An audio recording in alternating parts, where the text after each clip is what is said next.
Hello, everyone. Welcome. I'm Martine Brisson. So today I want to remind you to acknowledge yourself. That's not something we do very often, do we? Right? We're so quick in acknowledging our flaws and our mistake. Now, let's say I drop a pen. Oh, I'm so clumsy, or oh, I can't believe I'm so dumb to have made that mistake. So we're very, very quick in acknowledging what we do wrong, but not the good things about ourselves. How about that? Why not? Because you've done great things in your life. There's things that you went through and you survive and you learn. Um, Acknowledge whatever about yourself. It's not being arrogant. No, oh, I'm so good. No, is that to remind you all the things, the good things about yourself. And you've been through many things. And you forget to acknowledge, to celebrate yourself. We listen to the little voice in our head that says you're not good enough, or not as good as, or oh yes, I achieved this, but somebody else achieved better, grander things. And we're always comparing and judging. But that little voice in our head is just a thought. And that thought is not the truth about you. Never was, never will be. No, you're in a good mood, you have higher, better thinking, and you're in a low mood. No, your thinking is going to be a lower quality, but has no impact of who you really are. Let's say you have a friend that's not feeling too too well. You'll be supportive of that friend. You'll tell your friend all the good things about that friend. You'll tell your friend that he or she is more capable than she thinks she is. No? You just be supportive about that person, but you forget to do the same thing to you for yourself. And how about doing that right now? Acknowledge yourself. It has an impact on your self-esteem. I remember a few years ago, I was in a program, and the homework was to write 100 times. I don't remember if it was I am worthy of, or I deserve of, something.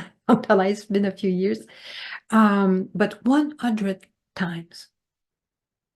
And not 100 times in the next 6 months. No, had to be done in the next few couple days, or a week or so, max. And how it came about, what reminded me of that is I was listening to Ankush Jain, who had an homework similar to that from his coach. Instead of 100, for him, it was a whole pad, whole pad of acknowledge myself. Okay. And it makes a difference. Like I said, it's not being boastful or arrogant. It's just acknowledge who you really are.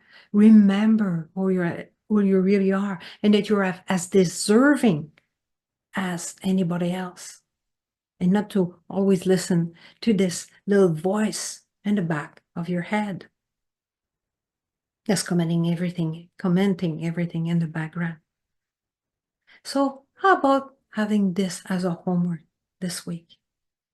Why I say this week? Because it has more bang for the buck if you do it in the next few days or week than if you do it once a day for the next 6 months. It has more bang for the buck to do it quickly, without thinking. Just write as much as you think, at least 100.